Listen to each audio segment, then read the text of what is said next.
There are a few Pilates exercises that you will recognise from class that work very well against a wall and give you a little bit of a different sensation because of the feedback, and maybe even help you to do the exercise better.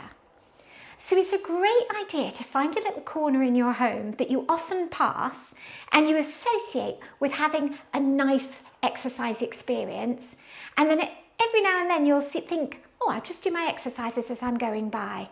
It might be the bottom of the stairs or the corner of the living room, somewhere that just begins to have a memory for you of a happy place to stretch out. Try these ones at home. Pop your back against the wall as if we were going to do a roll down. So bottom, shoulders, head, slightly bent knees and feet a little bit away from the wall. And we're going to do our chicken wings.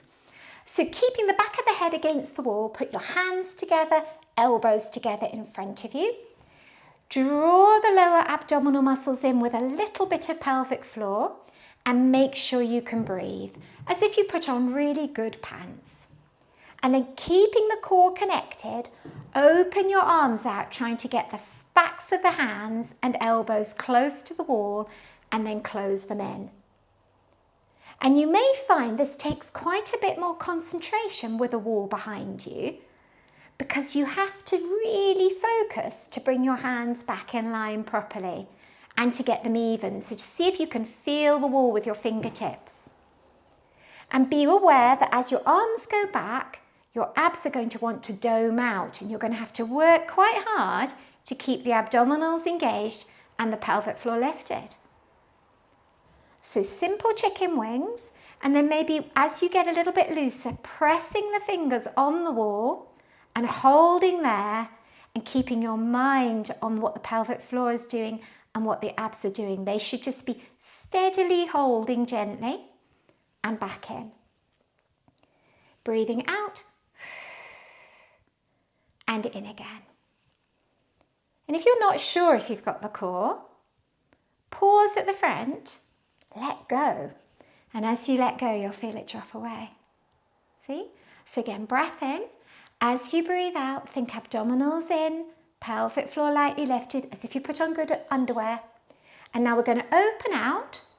And then to get a bit more mobility, we're going to slide the elbows down and in towards our waists. Float them up. And then slide them overhead, keeping your fingertips brushing against the wall. And back and close. And it would be breath in as you open.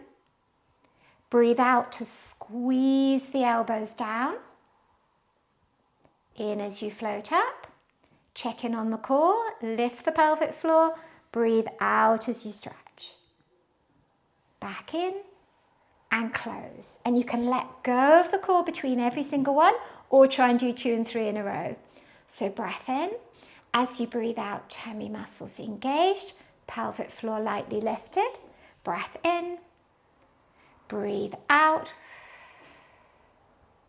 Breathe in as they ping up. Keep the head back, tummy in, pelvic floor. Breathe out. Back in line and close. We'll do one more. Check in on the pelvic floor. If it's snuck off, just grab it back. Squeeze your hands back, blowing out. Floating up. Blowing out. And back. And close, and then release the core. It takes a lot more thinking and concentrating to keep all those components together than you might think. Lovely place to do them. Then for some mobility, we can do our unders and overs with the wall. You can do them side on, so slightly soft knees, drawing through the center, take an arm, duck right underneath, threading the needle, and then pull that hand back, reach for the opposite corner of the room. So duck underneath, you're trying to twist and stretch your spine. Lift and stretch. They can be done side on, or you can turn towards the wall and duck under, and you get a little bit more of your under and a little bit more of your reach. Duck under and reach. Duck under and reach. And then if you tend to get a bit of tech neck or feel like you're starting to get a bit of a hump in the upper back where you're getting a little bit round shouldered and sticky outy, what we used to call a dowager's hump, a really super stretch that I get my son doing because he's quite tall and leans over the computer.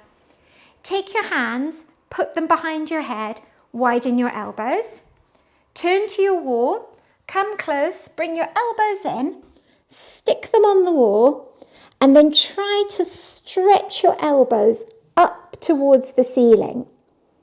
You're going to get a big stretch under the arm, and also lovely is in the tummy up from the pubic bone.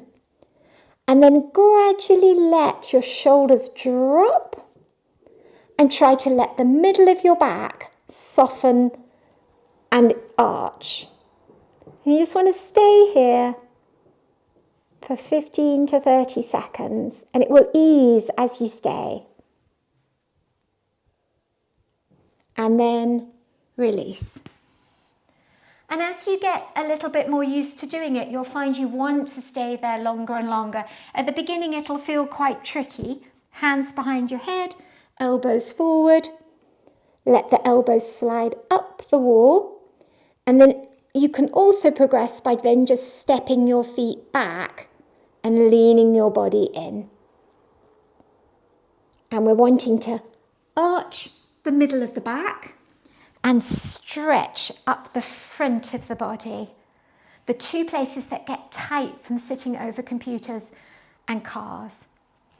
It's a difficult stretch, but it's a nice stretch afterwards. You're like, oh, that's good. But do it in small amounts to start and you'll gradually learn to tolerate it better.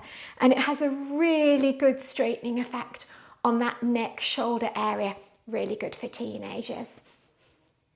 Enjoy those 3. I hope they really help.